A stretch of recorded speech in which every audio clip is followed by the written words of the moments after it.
Assalamualaikum warahmatullahi wabarakatuh.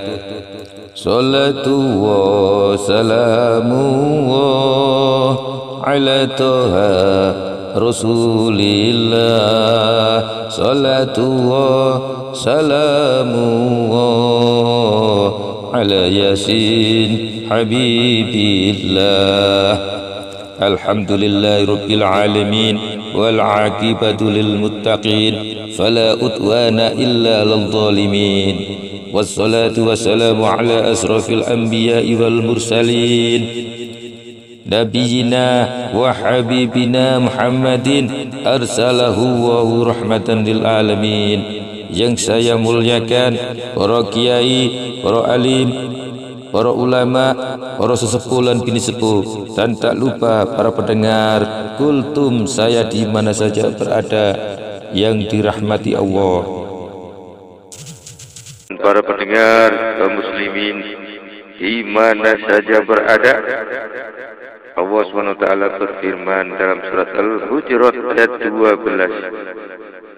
Ya ayyuhalladzina amanu اجتنبوا كثيرا من الظن إن بعض الظن إثم ولا تجسسوا ولا يغتب بعضكم بعضا أن يحب أحدكم أن يأكل لحم أخيه ميتا فكرهتموه واتقوا الله إن الله تواب رحيم.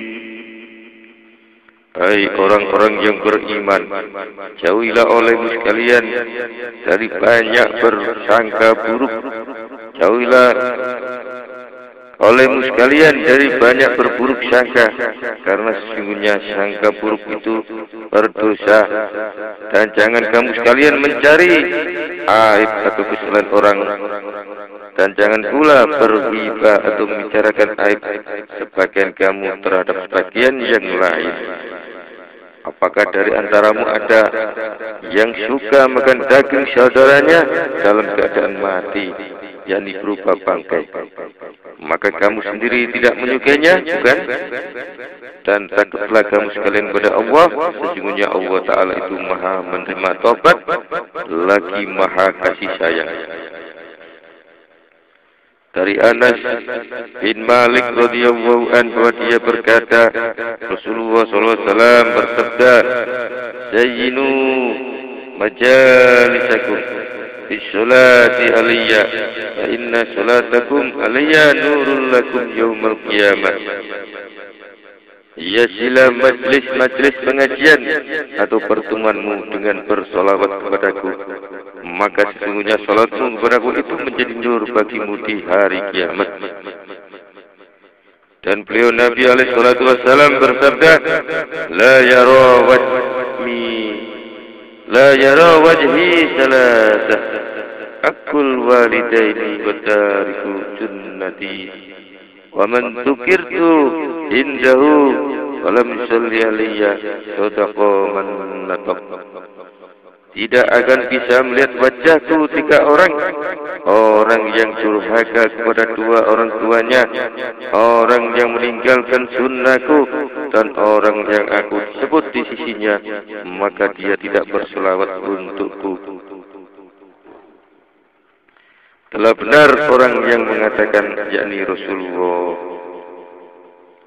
Dikatakan bahwa sebab turunnya ayat tersebut itu sehubungan dengan dua orang dari sahabat Nabi alaihissalam, yaitu bahwa Nabi alaihissalam telah menggabungkan seorang fakir dari antara sahabat dalam pergian kedua kepada dua orang kaya, agar supaya dia bisa mendapatkan bagian makan bersama keduanya dan bisa mendahului keduanya serta menyediakan tempat tinggal dan makan bagi keduanya. Maka Salman Al-Farisi menggabungkan kepada kedua orang kaya tersebut Pada suatu hari dia singgah di suatu rumah dan dia tidak menyediakan sesuatu untuk keduanya. Maka keduanya berkata, pergilah engkau kepada Rasulullah dan mintalah lebihan lauk untuk kami. Dia pun pergi. Tatkala dia sudah pergi, salah seorang dari keduanya berkata kepada yang lain, sungguh kalau dia sudah sampai di perigi Samiha yang tersohor dengan airnya yang banyak, tentu airnya sudah dalam. Setelah utusan tadi sampai kepada Rasulullah dan menyerahkan surat padanya, maka beliau Nabi SAW bersabda, katakan kepada keduanya, sesungguhnya kamu keduanya sudah makan lauk. Maka laki-laki itu pun kembali dan memberitahukan kepada keduanya seperti apa yang telah disabdakan oleh Rasulullah SAW. Kemudian keduanya datang kepada Nabi SAW dan berkata, kami tidak memakan lauk wahai Rasulullah. Maka beliau Nabi SAW bersabda, sungguh aku telah melihat daging merah di mulutmu. Sungguh aku melihat daging merah di mulutmu berdua karena kamu telah menghibah temanmu. Maka kemudian turunlah ayat tersebut. Dari Ali bin Abi Thalib radhiyallahu anhu bahwa dia berkata, beliau Nabi SAW bersabda, man shalla alayya yawmal jum'ati mi'ata marratin jaa'a yawmal qiyamati wa ma'ahu nurun la qusima dzalikan nuru bainal khalaiqi kullihim la wasa'ahum. Barang siapa membaca salawat untukku 100 kali, barang siapa membaca salawat untukku 100 kali pada hari Jumat, maka dia datang pada hari kiamat membawa sinar. Sekiranya sinar itu dibagikan kepada semua makhluk seluruhnya, niscaya mencukupi mereka. Diriwayatkan dari Nabi SAW bersabda, arba'atun minal jafa, al-awwalu ayyabular rajulu wa huwa qa'imun was-sani ayyamsakha jabhatahu qabla ayyafrazahu min as-salati was-salisu ma'an nida'u fala yatashahadu misla ma yatashahadul mu'adzinu warrabi intukirtu indahu la yusalli alaihi. 4. Termasuk perbuatan menentang atau dilarang oleh agama. Yang pertama, kencing dengan berdiri. Yang kedua, mengusap dahi sebelum selesai sholat. Ketiga, mendengarkan nida atau azan, tidak mengucapkan syahadat seperti yang diucapkan oleh muadzin atau orang yang azan. Yang keempat, bila aku disebutkan di sisinya, dia tidak mau berselawat untukku. Beliau Nabi SAW bersabda, Rahma an fi rasulin tukirtu indahu falam yusalli alaih. Celaka orang laki-laki yang aku disebutkan di sisinya, maka dia tidak bersolawat untukku. Dan dari beliau Nabi SAW bahwa beliau bersabda, al-ghibatu asyaddu minaz zina. Qalu kaifa ya Rasulullah? Qala alaihi salatu wassalam, ar-rajulu yajni summa yatubu wa yatubu Allahu alaihi. Amma sahibul ghibati wala yughfaru lahu hatta yaghfira sahibu. Ghibah itu lebih dahsyat, lebih besar dosanya daripada zina atau berbuat lacur. Mereka para sahabat berkata, bagaimana bisa demikian wahai Rasulullah? Beliau alaihi salatu wassalam bersabda, orang laki-laki yang pelacur atau zina kemudian bertobat, maka Allah memberi taubat kepadanya. Adapun orang yang berghibah tidak akan diampuni kecuali temannya atau orang yang digibah memaafkan lebih dahulu. Bisa dimengerti dari hadis ini bahwa ghibah itu termasuk dosa besar. Telah diriwayatkan bahwa Allah Ta'ala telah memberikan wahyu kepada Nabi Musa alaihissalam. Man mata taiban minal ghibati wa huwa akhiru man dakhalal jannata wa man mata musirran 'alaiha fa huwa awwalu man dakhalan nar. Barang siapa meninggal dunia sedang dia sudah bertobat dari ghibah, maka dia itulah orang yang akhirnya masuk surga. Maka dia itulah orang yang akhir masuk surga. Dan barang siapa yang meninggal dunia sedang dia terus-menerus berghibah, maka dia itulah orang yang permulaan masuk neraka. Beliau Nabi alaihi salatu wassalam ditanya mengenai ghibah, maka beliau bersabda, antadzkura akhaka bima yukrihu wa in kana dzalika syai'un fihi faqad ightabtahu wa illam yakun dzalika syai'u fihi faqad bahatta. Engkau menyebutkan saudaramu dengan sesuatu yang dia membencinya. Apabila sesuatu yang engkau ghibahkan itu ada padanya, maka sesungguhnya engkau telah berbuat ghibah. Dan apabila yang engkau ghibahkan itu tidak ada padanya, maka sungguh engkau telah berbuat bohong. Sebagaimana diriwayatkan oleh Ikrimah bahwa ada seorang perempuan yang datang kepada Nabi alaihi salatu wassalam. Maka ketika perempuan itu keluar pulang, Siti Aisyah berkata, dia wanita yang tinggi bentuknya. Beliau Nabi alaihi salatu wassalam bersabda, buanglah ghibah, jangan menghibah. Maka Siti Aisyah pun membuangkan sepotong daging dari mulutnya.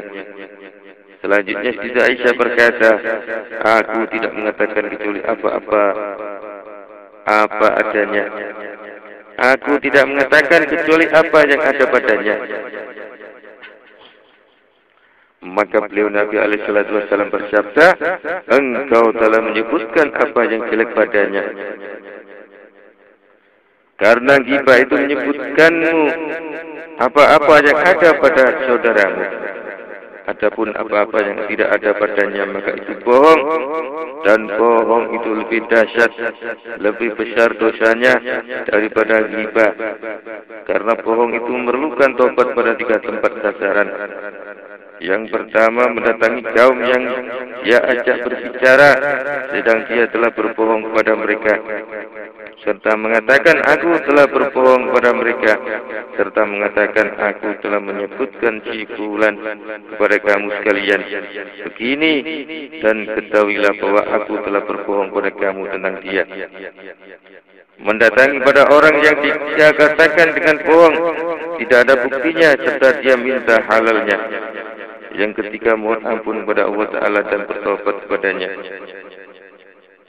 Oleh karena itu telah dikatakan bahwa ghibah ialah meskipun engkau hanya menyebutkan kekurangan dirinya, akalnya, pakaiannya, nasabnya, binatangnya, atau sesuatu yang berhubungan dengan dia, sehingga termasuk juga kata-kata kamu, yaitu lengan bajunya lebar atau ekornya panjang, yaitu orang yang tinggi, sebagaimana dalam kisahnya Siti Aisyah. Dari Alauddin bin Harith, bahwasanya Rasulullah SAW bersabda, al-hammazuna wal-lammazuna wal-musya'una bin namimaiti al-baghuna lil burra'il aibi yaksharuhumullahu yawmal qiyamati fi wujuhil kilab. orang-orang yang mengumpat, orang-orang yang mencela, dan orang-orang yang mengendaki adu domba, serta orang-orang yang aniaya terhadap orang-orang yang terlepas dari celah. Maka besok pada hari kiamat, mereka semua akan digiring oleh Allah dalam bentuk wajah-wajah anjing. Naudzubillahi min dzalik. Dari Abu Hurairah dan Nabi alaihi wasallam beliau bersabda, "Mammasya bin namimati baina isnaini sallallahu alaihi fi qabrihi naran tahrikuhu ila yaumil qiyamah." Barang siapa berjalan dengan mengadu domba antara dua orang, maka Allah akan menyelubungkan api padanya di dalam kuburnya sampai hari kiamat. Diriwayatkan dari Wahab bin Munabbih bahwa dia berkata, ketika Nabi Nuh alaihissalam naik perahu, maka dimasukkan bersamanya masing-masing berjodoh-jodoh, sehingga anjing dan kucing pun berjodoh-jodoh pula. Dan Nabi Nuh melarang mereka semua untuk bersetubuh, agar supaya mereka tidak beranak, sehingga perahu menjadi sempit bagi mereka sendiri. Anjing yang tidak bersabar maka melakukan persetubuhan dan diketahui oleh kucing. Maka kucing datang pada Nabi Nuh serta melaporkan perbuatan anjing padanya. Maka Nabi Nuh alaihissalam memanggil anjing dan mencalanya, sedang anjing memungkiri perbuatannya. Maka kucing berucap pada Nabi Nuh alaihissalam, "Wahai Nabi Allah, aku melihat sendiri dia telah berbuat. Kalau sekiranya engkau berdoa kepada Allah, tentu akan tampak bagimu tandanya, dan engkau bisa melihat dengan dua mata kepala." Nabi Nuh alaihissalam berdoa kepada Tuhannya, kemudian anjing melakukan persetubuhan lagi, bahwa lebih menyangatkan perbuatannya sehingga tidak bisa berpisah. Maka kucing datang kepada Nabi Nuh serta melaporkan. Nabi Nuh alaihissalam pun datang dan melihat keduanya sedang bersetubuh. Maka anjing menjadi malu dari yang demikian itu, lalu berdoa kepada Tuhannya seraya mengucapkan, "Wahai Tuhanku, singkapkanlah celah kucing di waktu bersetubuh, sebagaimana dia telah menyingkapkan celah kami." Maka Allah Ta'ala mengabulkan doanya, sehingga apabila kucing itu bersetubuh atau disetubui, maka dia berteriak-teriak sehingga para makhluk lain bisa menjadi tahu dengan sebab teriakannya. Sebagai akibat balasannya, ketika dia membuka tutup celah anjing. Maka demikian juga anak turun Adam, apabila dia membuka tutup celah orang-orang yang beriman, maka Allah Ta'ala akan membukakan tutup celahnya pada hari kiamat. Dari Kabil Anbari Ahbari, bahwa dia berkata, Bani Israel telah ditimpa masa paceklik, yakni kesulitan hidup karena tidak turun hujan.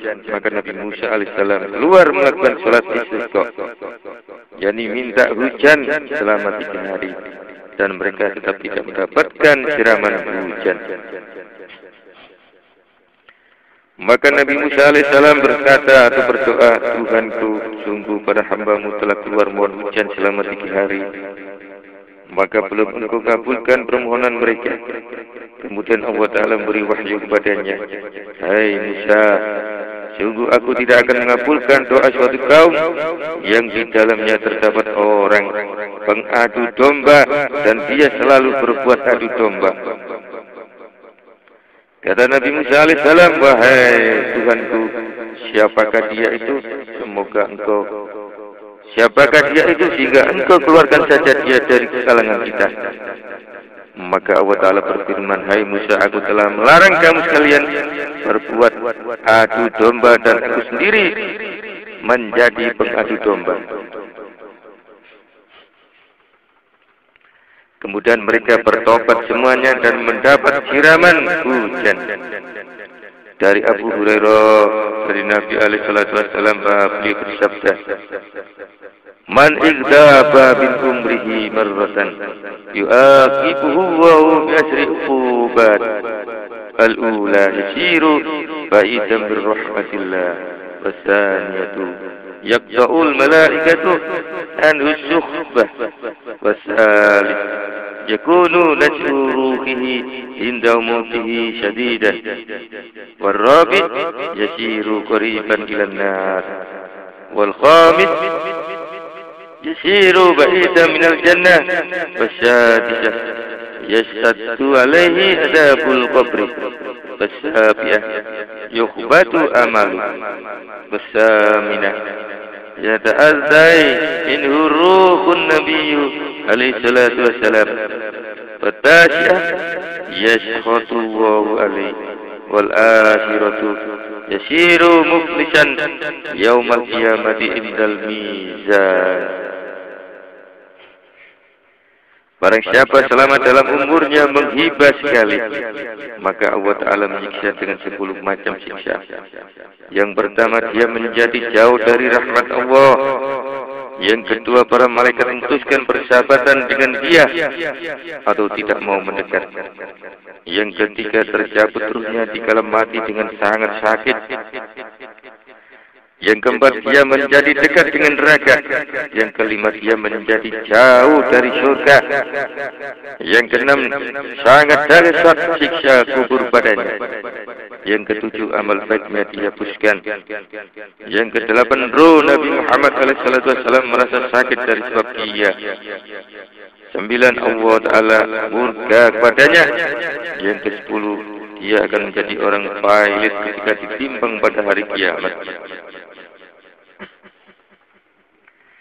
Dari Abi Umamah Al-Bahili bahwa dia berkata, sungguhnya besok di hari kiamat ada seorang hamba yang diberikan catatan amalnya. Dia melihat beberapa kebaikan yang dia tidak bisa mengerjakannya. Dia melihat beberapa kebaikan yang dia tidak mengerjakannya. Kemudian dia berkata atau melapor, wahai Tuhanku, dari manakah kebaikanku ini? Maka Allah Ta'ala berfirman, ini adalah amal baiknya, sementara orang-orang menghibah engkau, sedang engkau tidak merasa. Oleh karena itulah telah diriwayatkan bahwa ada seorang laki-laki yang berkata kepada Hasan Basri demikian, sungguh si fulan telah menghibah engkau. Maka dia Hasan Basri mengirim kepadanya fulan 1 talam atau bagi berisi harta benda dan berkata, telah sampai padaku berita bahwa engkau telah mengirim kebaikanmu padaku. Telah sampai kepadaku berita bahwa engkau telah mengirim kebaikanmu padaku, maka aku hadiahkan kepadamu bagi ini. Dari Anas bin Malik, dari Nabi SAW, beliau bersabda, mani iktaba akhahul muslimah qawlawahu kufulahu ila duburihi yawmal qiyamah. Barang siapa menghibah saudaranya Islam, maka besok pada hari kiamat Allah Ta'ala memindah kukulnya, jalan air kencingnya ke duburnya, yakni jalan kotoran belakangnya. Dan Ali Romawi wajah dari Nabi SAW, beliau bersabda, iyyakum wal ghibata di anna fiha salatu afat.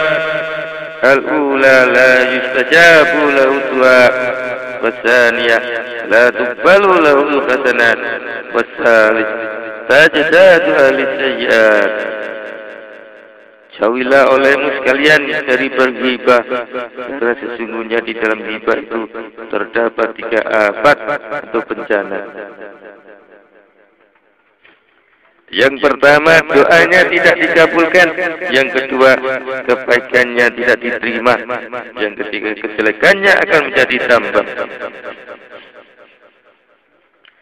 Diriwayatkan dari Jabir bin Abdullah Al-Ansari bahwa dia berkata, kami bersama-sama dengan Nabi SAW, maka membualah bau bangkai busuk. Kemudian beliau Nabi SAW bersabda, tahukah kamu sekalian bau apakah ini? Mereka menjawab, Allah dan Rasulnya Maha Tahu. Beliau Nabi SAW bersabda, ini adalah baunya orang-orang yang menghibah orang yang beriman. Kalau dikatakan apakah hikmahnya bau ghibah dan kesukannya bisa tampak pada zaman umat yang dahulu, dan tidak tampak pada zaman kita sekarang. Maka kami jawab, hibah sudah menjadi banyak pada zaman kita sekarang ini, dan hidung-hidung sudah menjadi penuh dengan hibah itu sendiri. Maka bau busuk itu sudah tidak tampak, sudah tidak tercium lagi.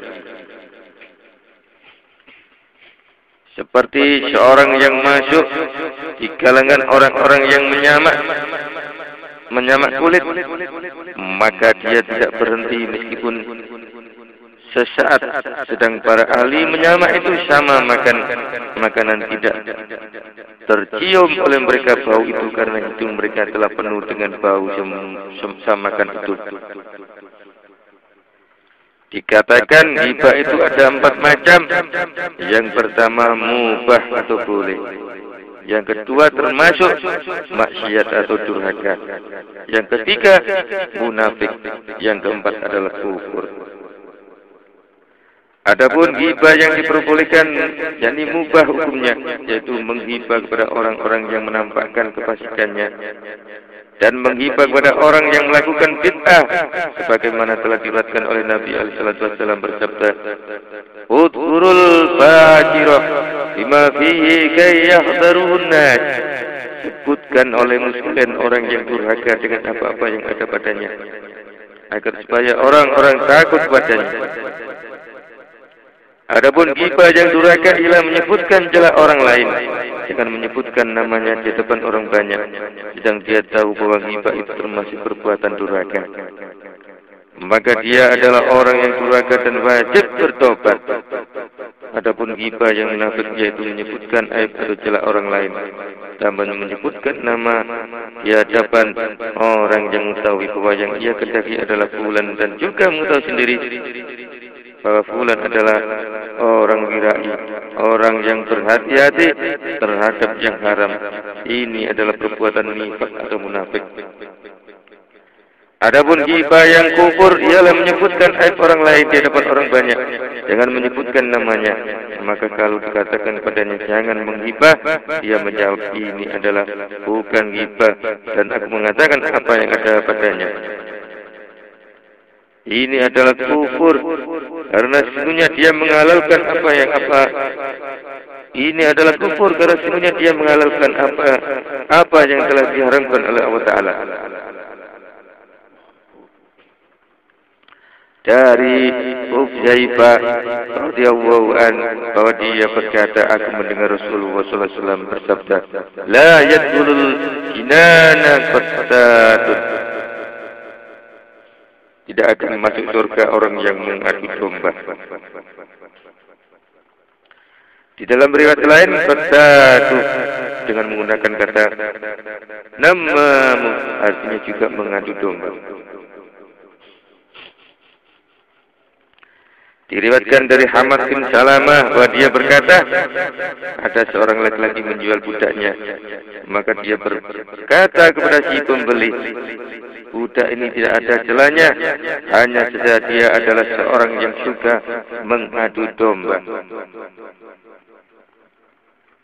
Diriwayatkan dari Hamad bin Salamah bahwa dia berkata, ada seorang laki-laki menjual budaknya, maka dia berkata kepada si pembeli, budak ini tidak ada celahnya, hanya saja dia adalah seorang yang suka mengadu domba. Maka pembeli itu menganggapnya sifat adu domba itu remeh, dan dia pun membeli budak itu dengan aib yang ada padanya. Kemudian budak itu pun tinggal di rumah pembeli itu beberapa hari, lalu berkata pada istri tuannya, sungguh suami nyonya tidak suka kepada nyonya, sedang dia ingin menjadikan engkau sebagai tawanan atau budak. Apakah engkau mengendaki agar supaya dia belas kasihan padamu? Si istri itu pun berkata, ya mau. Kata budak kepadanya, ambillah pisau cukur dan cukurlah jaketnya dari bawah dagunya apabila dia tidur. Kemudian budak itu datang kepada tuannya dan berkata, istri tuan menganggap tuan sebagai teman dan hendak membunuh tuan. Apakah tuan tidak? Apakah tuan ingin membuktikannya? Kata tuannya, ya. Kata budak itu, berpura-puralah tidur tuan. Berpura-pura tidurlah tuan. Maka tuannya pun pura-pura tidur. Kemudian istri tuan itu datang dengan membawa pisau cukur untuk mencukur rambutnya atau jenggot suaminya. Maka suaminya menyangka bahwa istrinya akan membunuhnya. Lalu dia merebut pisau yang dipegang oleh istrinya dan membunuh istrinya. Maka datanglah para anak keluarga perempuan itu dan membunuh laki-laki itu. Kemudian keluarga laki-laki itu pun datang. Sehingga terjadilah pertengkaran saling bunuh-membunuh antara dua keluarga itu. Telah diceritakan bahwa Abu Lais keluar dari rumahnya untuk menunaikan ibadah haji. Maka dia membawa uang 2 dirham di sakunya dan bersumpah seraya berkata, apabila aku berghibah, baik ketika aku berangkat ke Mekah maupun aku pulang dari Mekah, maka demi Allah aku akan menermakan 2 dirham. Maka dia pun sampai kembali di rumahnya, sedang uang 2 dirham masih tetap di sakunya. Lalu dia ditanya tentang itu dan dia menjawab, sungguh aku melacur 100 kali itu lebih suka daripada menghibah sekali saja. Selanjutnya dia berkata, barang siapa menghibah seorang ahli fikih, maka besok pada hari kiamat tertulis di dahinya, inilah orang yang terputus dari rahmat Allah. Dan barang siapa yang menghibah seorang nabi, maka seperti orang yang membunuh orang lain dengan tidak benar. Dan barang siapa menghibah dan sampai kepadanya, lalu dia bersabar, maka diampuni separuh dosa-dosanya. Maka seyogyanya bagi orang yang menghibah agar supaya dia beristighfar, mohon ampunan kepada Allah Ta'ala dan bertaubat sebelum berdiri meninggalkan majelis. Semoga Allah mengampuni terhadap ghibahnya. Sebagaimana beliau Nabi alaihi salatu wasallam telah bersabda, "Idza dzakara ahadukum akhawul muslim bisu'i falyasta'id billahi ta'ala fa innahu kaffar." Apabila salah seorang dari antaramu ada yang menyebutkan kejelekan saudaranya Islam, hendaknya dia bertawud pada Allah Ta'ala, membaca A'udzu billahi minasyaitonir rajim, karena sesungguhnya ta'awud itu sebagai tebusannya. Ketahuilah bahwa sesungguhnya hibah itu diberi kemurahan, diperbolehkan dalam 5 hal atau tempat. Yang pertama, seorang yang dianiaya menyebutkan, melaporkan penganiayaannya si zalim kepada raja, agar supaya mencegah perbuatan aniayanya itu. Dan adapun kepada selain raja maka tidak boleh. Yang kedua, di hadapan orang yang minta fatwa, apabila dia memerlukan disebutkan kejelekannya. Dan sungguh kata-kata ini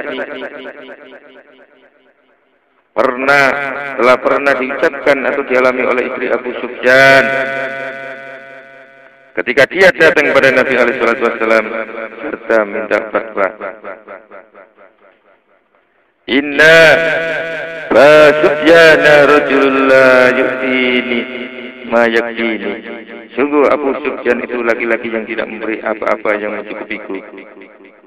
Yang ketiga, menakut-nakuti orang Islam terhadap kejahatan atau rencana jahatnya orang lain apabila dia mengetahui.